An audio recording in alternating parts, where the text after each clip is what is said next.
Isang mapagpala at magandang umaga po sa inyong lahat. Magandang umaga po, Father. And welcome po sa pagdiriwang ng ating banal na misa. Tayo po ay nasa ika-5 linggo sa mga karaniwang panahon. Ngayon ay February 4, unang linggo sa buwan ng Pebrero. At natapos na rin ang unang buwan ng 2024, ang buwan ng Enero. Nasabi ng ilan daw ay napakatagal at napakahaba. Ganon din bang naramdaman ninyo? Ako hindi naman, no? Okay lang, no? Gayunman, nagpapasalamat tayo sa Diyos sa biyaya ng mga pagpapala kasi ang bawat araw ay pagpapala para sa atin. Every day is a blessing from the Lord. At ang lahat ng dumarating sa buhay natin, anuman yan, minsan may mga lubak-lubak man, marapat lamang na ipagpasalamat pa rin natin sa Diyos dahil nakatitindig pa rin tayo at kahit papaano, nakatatawid pa rin naman tayo. Mga kapatid, kung titingnan natin ang Ebanghelyo ngayon, abalang-abalang ating Panginoong Hesus sa pagpapagaling ng maraming mga may sakit, pagpapalayas ng demonyo at pangangaral sa mga tao. It's a typical busy working day for Jesus. At kabilang sa kanyang pinagaling ay ang biyanan ni Simon Pedro na kanyang alagad. Sa Ebanghelyo, naranasan ng biyanan na ito ang pagpapagaling. At matapos na matagpuan ang kagalingan, kapansin-pansin na ito ay naglingkod kaagad sa ating Panginoon. Tunay nga, kapag merong sakit ang isang tao, hindi siya nakakapagtrabaho. Tunay nga, kapag may sakit ang isang tao, apektado ang kanyang pang-araw-araw na buhay.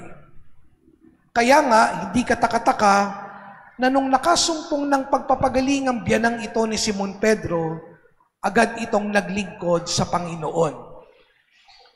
Siguro para sa kanya, kay liit na bagay naman yung paglingkuran ng Panginoon, lalong-lalo na sa malaking biyaya na natanggap ko na kagalingan at pagpapanauli ng aking katawan. Siguro sa loob-loob ng biyanan ni Simon Pedro, maglilingkod na ako kasi pinapanauli na ako ng Panginoon. Mga kapatid, kapag tayo ay magaling, kapag tayo ay walang sakit, sometimes we take our health for granted. Sa totoo lang, kaya nga minsan, may mga tao na naabuso ang katawan, nagpupuyat, hindi kumakain ng tama, inaabuso ang katawan sa pamamagitan ng mga bisyo at iba pang bagay. And we come to appreciate only our health when we are already sick. Alam nyo, naalala ko, nung isang araw, may napanood akong isang talakayan online ng mga financial experts. At ang kanilang topic ay ito, our health is also our wealth. At dahil mga financial experts sa mga nag-uusap, sinusubukan nilang i-quantify ang benepisyo ng malusog na pangangatawan. Sabi nung isa, kapag wala kang sakit, mas matipid kasi wala kang bibilhing gamot, wala kang maintenance. Kapag ikaw ay walang sakit, maayos ka nakakapagtrabaho. Hindi mo kailangang umabsent o tumigil sa trabaho. Kapag maayos ang iyong kalusugan, marami kang oras na maibibigay sa iyong mga gusto, sa iyong mga pamilya at lalo tigit sa iyong mga kaibigan. Kaya nga, sabi nung talakayan na iyon, our health is also our wealth. Kaya nga mga kapatid, maganda na makita din natin, no, lalong-lalo na doon naman sa mga nasa peak ng kanilang buhay, yung kahalagahan ng pagpapahinga bilang bahagi ng ating pagpapanatili ng ating kalusugan. Alam nyo, sa Ebanghelyo, ang ating Panginoong Hesus, di ba? Matapos ang kanyang maghapong pagtatrabaho, anong ginawa niya? Nagpunta siya sa isang ilang na lugar at doon nanalangin. Doon siya nagpahinga. At kung babalikan natin sa matandang tipan, rest is also biblical.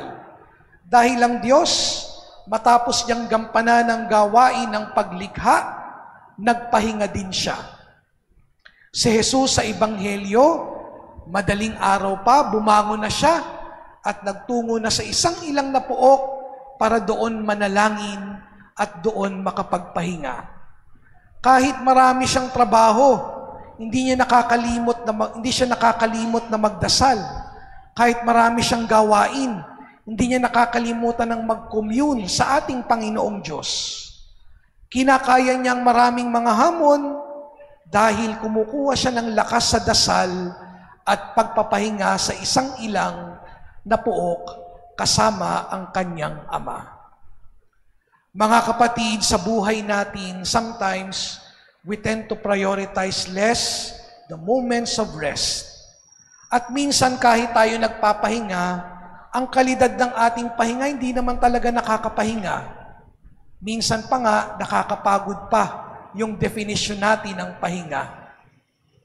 Ilan nga ba sa inyo yung merong halimbawang bakasyon o long weekend na imbis na guguling sa pagdarasal, pagsisimba at pagpapahinga, pinapasyal pa ito, lumalayo. Hindi naman yan masama. Pero pansinin ninyo, minsan pagbalik ninyo, parang pagod na pagod pa din. No? Napagod, kalalaboy. No? Yan. Paminsan-minsan okay lang yan. Pero ang magandang tingnan natin, let us evaluate the quality of our rest. Sana yung katawan natin, nakakapagpahinga ang ating katawan, nakakapagpahinga ang ating isip, nakakapagpahinga ang ating kalooban, at higit sa lahat, nakakapagpahinga ang ating kaluluwa. Ang tao naman hindi lang pisikal, siya rin ay espiritu. Kaya kung kailangan ng pisikal na pagpapahinga, kailangan din natin ng espiritual na pagpapahinga. At sa tradisyon ng ating pananampalataya, mahalaga ang araw ng linggo bilang araw ng pangilin, araw ng pamamahinga. At sa tuwing dumudulog tayo sa pagdiriwang ng misa, dito muli tayo kumukuha ng lakas para makapagpatuloy. Dito tayo nakakapagpahinga. Hindi nga ba kapag tayo nagdarasal at nagsisimba, nagkakaroon ng kahulugan ng mga bagay-bagay sa buhay natin. We find meaning, lalong-lalo na kapag nakakapagdasal tayo.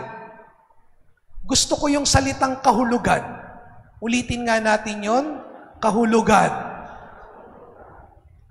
Kasi yung salitang ugat ng kahulugan ay ano? Hulog. No? Kapag tayo ay nabubuhay ng may kahulugan sa buhay, nahuhulog sa tamang kalalagayan ang lahat-lahat. Nagkakaroon tayo ng tamang perspective, tamang pananaw, tamang disposisyon, kasi nakakapagpahinga. Nagkakaroon ng tamang kahulugan ang lahat ng bagay na napupunta sa maayos na kalagayan.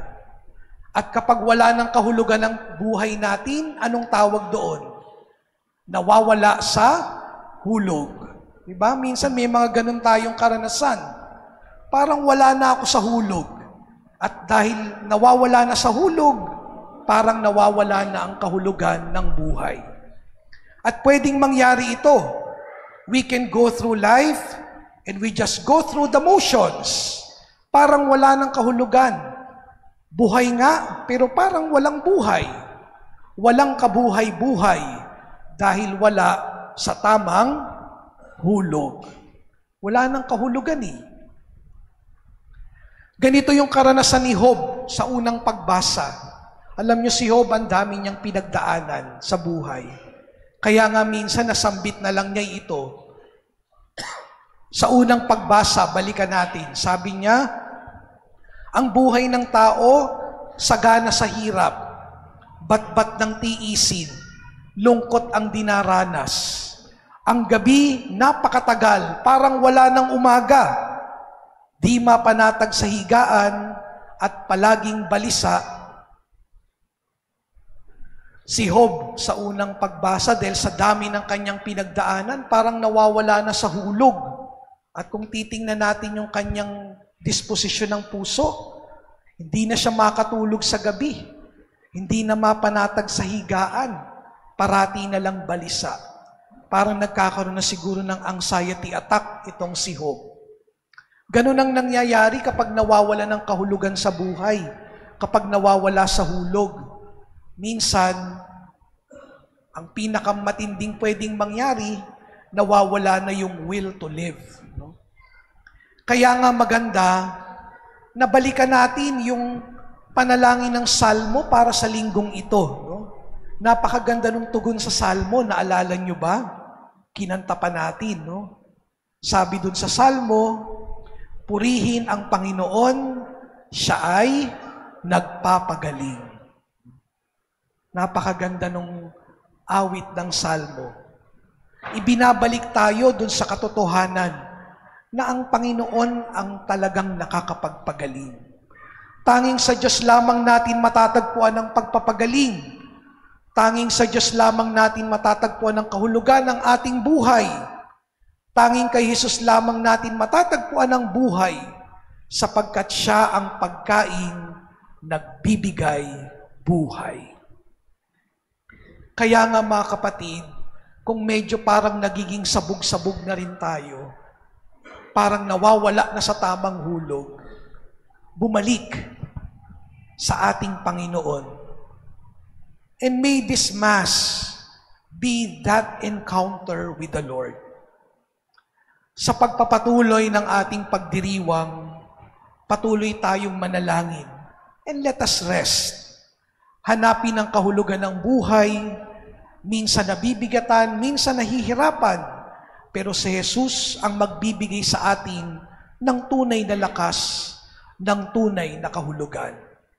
Ibalik natin ang ating sarili sa tamang hulog, sa tulong ng grasya at pagbibiyaya ng Panginoong Diyos. Siya nawa.